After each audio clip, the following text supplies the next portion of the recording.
There are three Bible verses or Bible concepts that have carried me through. And I think the first is Philippians 4:13. I can do all things through Christ who strengthens and sustains me. Whenever those things get challenging, I really feel that passage has brought me through. The other one is in Psalm 46, that whole psalm that God is our refuge and strength. But it goes down to be still and know that I am God. And I have a tendency to get rolling in 5 different directions or 10. And it helps to remember to be still, take time, back off, turn it back to God, and regroup. That's my regrouping phrase. And the congregations I serve probably, I think it's really about the parable of the fish and the loaves, because whenever there's oh, we can't, or do we have enough, can we, fishes and loaves, people, fishes and loaves, God is going to provide, but we also need to step forward. To be able to sit with someone in their special sacred moments of their lives, be that a birth or a marriage or grief of a loss of a loved one or a loss of a life situation. To me, those are the sacred moments that do change lives, change me and change those I sit with. I also sometimes see that those are those opportunities to be totally vulnerable before God. And kind of in my mind, that's kind of that opportunity for confession, not in that formal confession and absolution, but the pouring out of the soul. And I think that to me is that listening ear and walking alongside those who are experiencing sacred moments in their lives are those moments to me. To all of those who have encouraged, cheered me on, buoyed me up in those times of struggle and despair, I just want to say thank you. And thank you to so many who have been there in support. And I also then to all of the pastors to encourage those lay servants, those lay leaders. You don't know where they may take the next step. And then the certified and trained lay ministers and licensed local really need your encouragement and support. So thank you, and continue to support those who walk this journey with us. I just think that there's a place at the table for everyone, and we need to continue to encourage all of our congregations and our followers to be part of the priesthood. I was thinking back to when I was in seminary eons ago, and there was a class, a prayer class, and I wasn't in it, but I had a couple of friends that were in this prayer class, and a teacher called on them to think of a Bible verse that was very special to them and kind of contemplative.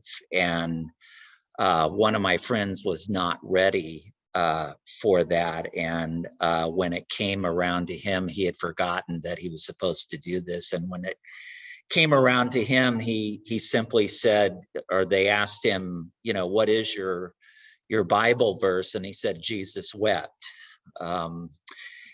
In a lot of ways, you can be flippant and say, that in your greatest time of need, when you need to have a Bible verse there. But I was really kind of contemplating that. And throughout my career, when I've reflected on that particular verse, what I've come to understand is that in that moment in Jesus' life, he was the most vulnerable. And what it exemplified for me was that Jesus was a human being with all the different emotions that we all have in ministry, and he was weeping for a dear friend that he had lost. And so I was I've contemplated that over the years, but I also want to say my favorite verse comes from Micah uh, chapter 6, verse 8, what does the Lord require of you but to do justice, love kindness, and to walk humbly with God?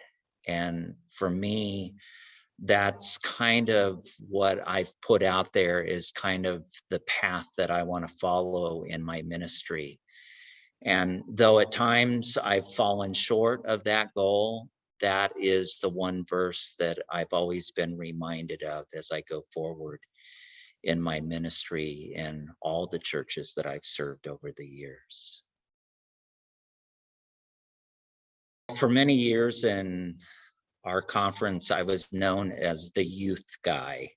I served on conference staff for over 10 years in the area of youth and camping ministry.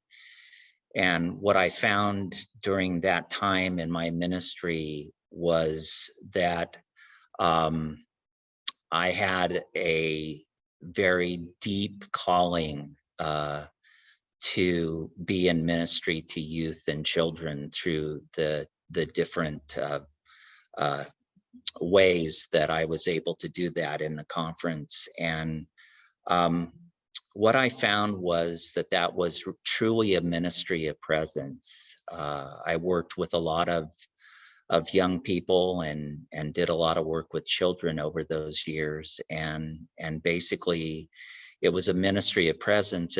And how I would define that is that it was a ministry in which I tried to show up and give people an example of what it means to live a Christian life, to live uh, the love of God as I know it, and to be firmly rooted in the Spirit of God in all that I do.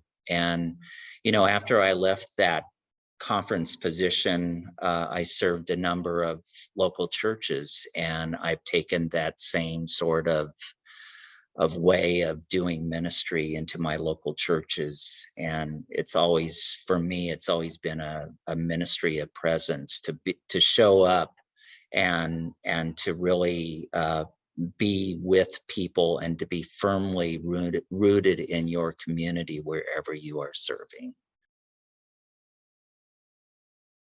You are part of a greater connection of United Methodists. And what that has always meant for me was that by virtue of us being in an itinerant ministry, we are placed in certain places. And, sometimes we think that uh, uh, we've been placed there and it's not a good fit for us, or that somehow our leadership have placed us there and we should be placed someplace else. And what I've always believed in all the different appointments that I've served, and I've served rural churches in other states as well as in California. I've served in a conference position. I've even dabbled in things like college chaplaincy. And in all those places, I believed that God had placed me there for a purpose. And I think that what we really need to realize is that if we are placed there for a purpose, then we need to be firmly rooted in that place and do the work that is set before us, and not aspire to a larger church, to another more vibrant position in the annual conference. God calls us to certain work, and if we are to be itinerant pastors, it's the work of ministry where we are placed. The Gospel of John, chapter 3, verse 8, has been very reassuring to me. The wind blows wherever it pleases. You hear its sound, but you cannot tell where it comes from or where it's going. So it is with everyone born of the Spirit. As you can imagine, a lot of my effort has been in discerning where the Spirit is leading in my life and keeping close to the heart of God. I wish I could say that it gets easier over the years to wade into new waters, but it doesn't. There are, however, many tangible rewards. Among them are meeting new communities of faith and forming new collaborations, hearing about exciting new things going on and being done and feeling encouraged, working among people of different faiths or no faith as a Christian, and seeing upcoming younger people taking leadership. I think of Mother Teresa of Calcutta and her saying that we cannot do great things. We can only do small things with great love. In that sense, I have been blessed that I have loved every step in the journey of service. There was joy in my work, and I trusted that I was where I needed to be. Many times the work was hard, but in each case, as I look back in reflection, I was as much shaped by the ministry as it was about me trying to do the good that I could. I'm not comfortable giving advice because each person is unique and also very creative in the way that she or he meets the occasion. However, it is always good to keep close to God in the daily walk and to remember that the years pass very quickly. Retirement will come upon us. Life goes on, and I hope that with every passing year, we will like being ourselves more and more.